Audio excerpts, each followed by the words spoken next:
اور جو بات سنی جائے اللہ کے تاثر اور اس کے دھیان کے بغیر.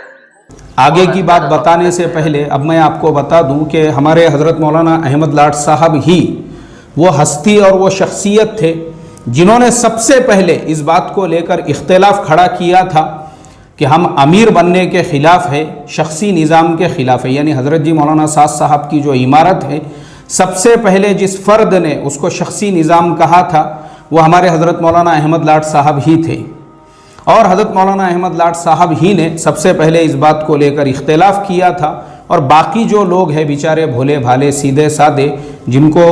پیچھے کی پوری انسائیڈ اسٹوری پتہ نہیں ہے، وہ سارے لوگ جو ہے ان کے جھانسے میں آ گئے اور سارے لوگوں نے آمنا و صدقنا کہا. جی حضرت جی آپ جیسا بتا رہے ہو بالکل صحیح ہے کہ اسلام کے اندر شورائی نظام ہے، مشورے والا نظام ہے، اس لیے ہم لوگ بھی شخصی نظام کو نہیں مانتے ہیں. تو جو قافلہ مرکز نظام الدین سے باہر ہو گیا، جو لوگ مرکز نظام الدین سے ہٹ گئے، تو سب سے پہلے جو ہے ہمارے مولانا احمد لاٹ صاحب نے اس بات کی صدا لگائی تھی اور پھر سارے لوگوں کو انہوں نے اپنا ہم خیال بنا لیا. اور بنانے کے بعد اب دیکھو اللہ تبارک و تعالیٰ کا نظام اور اللہ کی قدرت دیکھو، جس بات کو لے کر یہ مرکز نظام الدین سے علیحدہ ہوئے تھے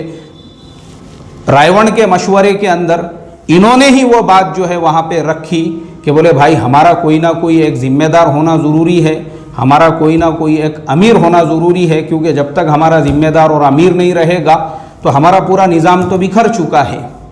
یہ بھی دیکھو اللہ تبارک و تعالیٰ کی قدرت. اس کے بعد میں اب جب حضرت نے جب یہ امر رکھا وہاں پہ مشورے کے اندر،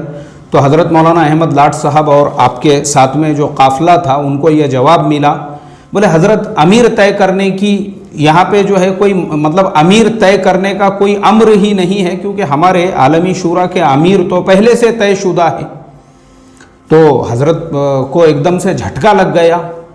بولے امیر طے شدہ ہے، ہم کو کیوں نہیں معلوم ہے؟ بولے امیر طے شدہ ہے. اور کون ہے؟ بولے یہ امیر جو طے شدہ ہے. بولے حضرت مولانا احسان صاحب یہ عالمی شورا کے آلریڈی امیر ہے، اور ابھی جو ہے مدرسے کا جلسہ تھا تو دستار بندی کے جلسے کے اندر وہاں پہ آلریڈی سب کے سامنے یہ اعلان ہو چکا ہے کہ مولانا احسان صاحب وہ عالمی شورا کے امیر رہیں گے. اب میرے محترم دوستو، ہمارے حضرت مولانا احمد لاٹ صاحب کے اوپر تو ایک بجلی گر گئی، کیونکہ پوری محنت تو انہوں نے کیے تھے، ساری محنت اور مشقت ان کی ہوئی تھی، پورے ملک کے ایک ایک شہر میں جو سفر کیے تھے وہ انہوں نے کیے تھے، سب کچھ انہوں نے کیے، سب کی ذہن سازی انہوں نے کیے. اور مرکز نظام الدین کے باہر اتنا بڑا جو ہے قافلہ جو انہوں نے بنائے، اور ان کو صلے میں یہ مل رہا ہے، جو صلہ ہے جو بدل ہے اس میں یہ ایک جو ہے جواب مل رہا ہے ہم نے تو اپنا امیر پہلے سے طے کیا ہوا ہے. تو اس کے بعد میں یہ جو قافلہ ہے یہ واپس لوٹ گیا انڈیا کی طرف.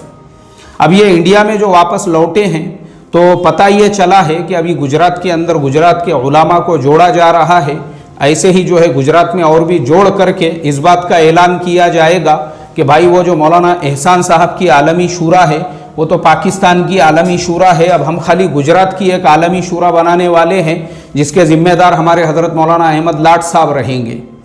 اب میرے محترم دوستو، پھر کچھ دنوں کے بعد آپ خبر سننے کے لیے ملیں گی آپ کو کہ پھر سب کی اپنی ایک الگ الگ جو ہے عالمی شورا آپ کو نظر آئے گی. گجرات والوں کی عالمی شورا الگ، پھر ان کے امیر ایک الگ رہیں گے. ایسے ہی ابھی پاکستان میں مولانا احسان صاحب نے جو ہے عمارت کا اعلان کر دیا ہے، تو وہاں پر بھی تقریباً 4 سے 5 حصوں میں لوگ بٹے ہوئے ہیں، کیونکہ حضرت مولانا طارق جمیل صاحب جو ہے وہ اور ان کے جو ماننے والے ہیں وہ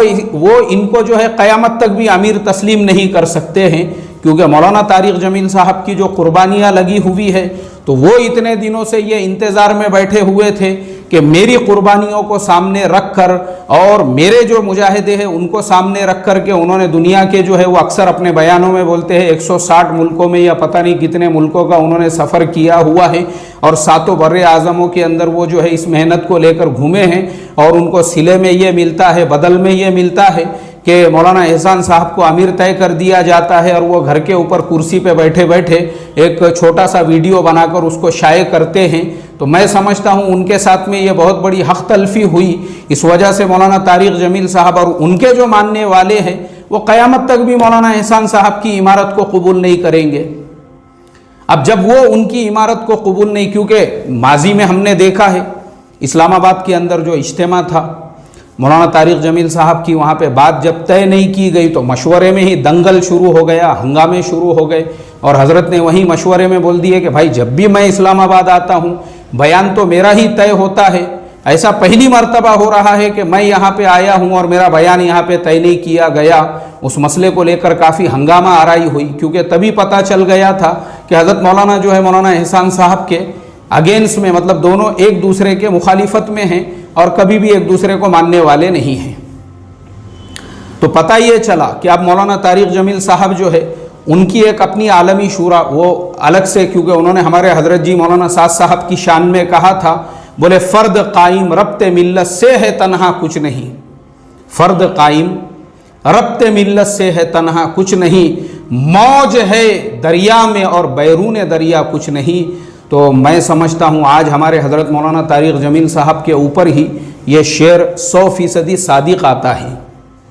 آپ اکیلے تنہا رہ چکے ہیں اور آپ کے جو کچھ ماننے والے ہیں، تو پتہ نہیں اب آپ جو ہے وہ ان کی اپنی ایک الگ عالمی شورا رہے گی، کیونکہ جب تک آپ مرکز نظام الدین سے جڑے ہوئے تھے، نسبت آپ کی مرکز نظام الدین کے 4 دیواری سے تھی، اللہ نے وہ عزت کی چوٹیوں پہ بٹھایا تھا کہ 7 بر اعظم کے آپ کے سفر ہو گئے تھے، 160 ملکوں کا آپ نے سفر کیے تھے، لیکن چونکہ اب نسبت کٹ ہو گئی نا مرکز نظام الدین کے ساتھ میں، تو اب جب جیسے ہی وہاں سے نسبت کٹ ہو گئی تو خود آپ کے اپنے ملک کے اندر کسی اور فرد کو امیر بنا دیا گیا اور پھر آپ جو ہے محروم رہ گئے۔ تو اب چونکہ مولانا کی جو عالمی شورا ہے وہ اپنی ایک عالمی شورا ہونے والی ہے، مولانا احسان صاحب نے تو اپنا عالمی شورا کے امیر ہونے کا اعلان کر ہی دیے، تو